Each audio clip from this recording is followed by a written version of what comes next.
والسحر, la sorcellerie. La sorcellerie en général est accompagnée de mécréance et d'associationnisme. Les savants dans la sorcellerie, ici deux catégories, deux grandes catégories. Ça c'est un cours qui se veut concis, dans lequel on ne rentre pas dans tous les détails, mais il y a des éléments que j'estime profitables et simples, j'essaie de les citer quand j'y pense. Donc sihr, les savants disent qu'il y a deux catégories de sihr, qui s'appellent toutes les deux as-sihr, la sorcellerie. La première catégorie de la sorcellerie, qui est une mécréance, une grande mécréance qui fait sortir de l'islam. Et cette catégorie, c'est, on a recours à des shayatin. As-sahir, il collabore avec shayatin. Et ça, c'est de la grande sorcellerie. Car shayatin ne collabore avec l'homme que quand il mécroit en Allah subhanahu wa ta'ala. Comme Allah nous le dit dans Surat al-Baqarah. وَمَا يُعَلِّمَانِ مِنْ أَحَدٍ حَتَّى يَقُولَا إِنَّمَا نَحْنُ فِتْنَةٌ فَلَا تَكْفُرْ فَيَتَعَلَّمُونَ. Ils n'apprennent de la sorcellerie qu'après leur mécréance. Ils ne leur enseignent la sorcellerie qu'après leur mécréance. Comme ça a été rapporté dans l'histoire de Aïcha radiyallahu anha, de cette femme qui a appris la sorcellerie. Il y a une deuxième catégorie qui n'est pas une grande mécréance, mais c'est un grand péché haram, qui s'appelle aussi sorcellerie, mais dans laquelle il ne collabore pas avec shayatin. Ou bien il va mentir, la femme elle vient, il lui dit tu cherches à te marier, il commence à l'informer de certaines choses, oui, une telle t'a fait ça, mais c'est un menteur. Il ne lui parle pas de l'invisible, de l'avenir, juste du passé.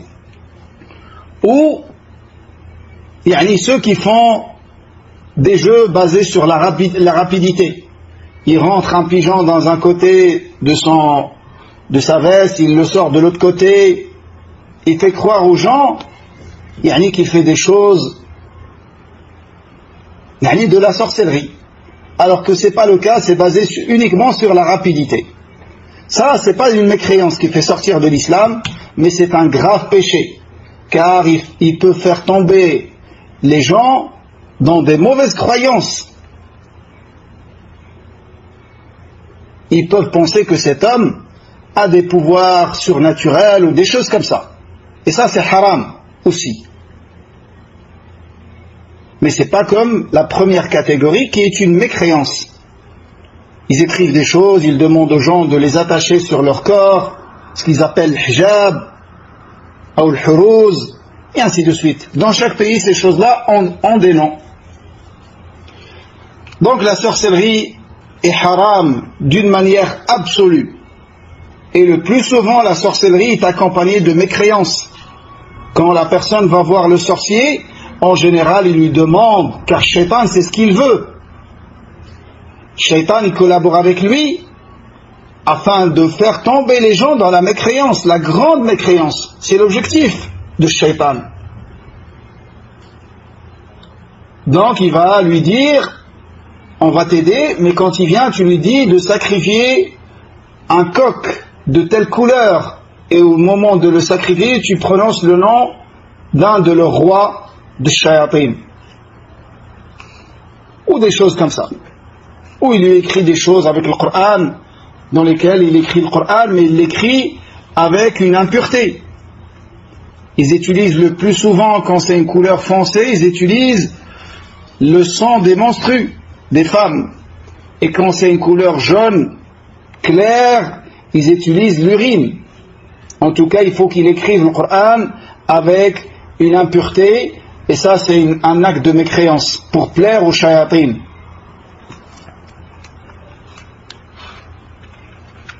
Donc ça c'est quelque chose de très grave.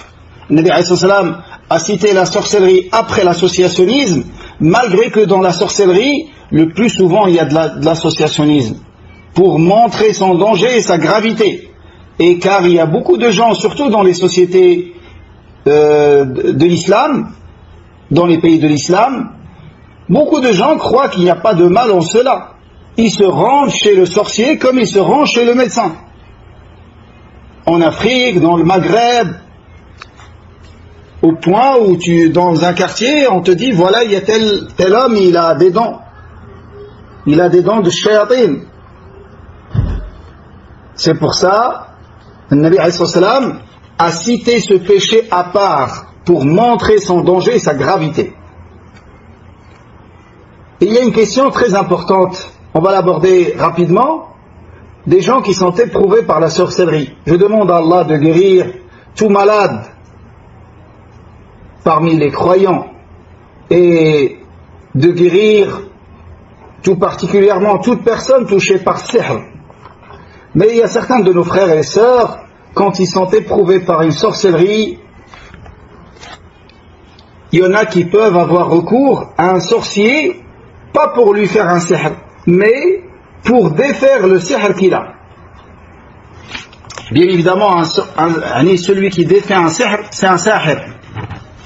La yahullu sihra illa sahir. Il n'arrive à défaire un sihr qu'un sahir. Car sihr, c'est fait avec des shayatines. Et pour le défaire, il faut que cet homme demande à ses shayatines, s'ils sont plus forts que les shayatines de l'autre, d'annuler le sihr.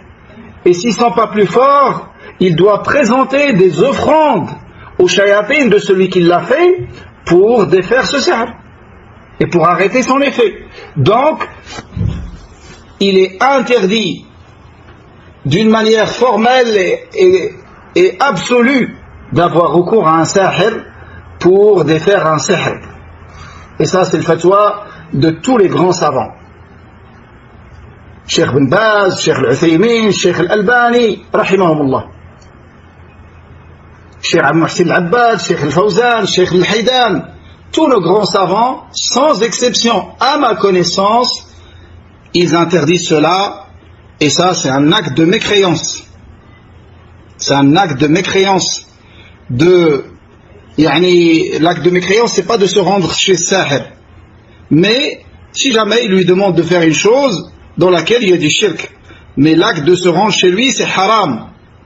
Car Sahir, il ne peut défaire Sahir qu'avec une mécréance. Mais par contre, ce qui est légiféré pour celui qui est éprouvé par cela, c'est de se soigner avec les méthodes légiférées.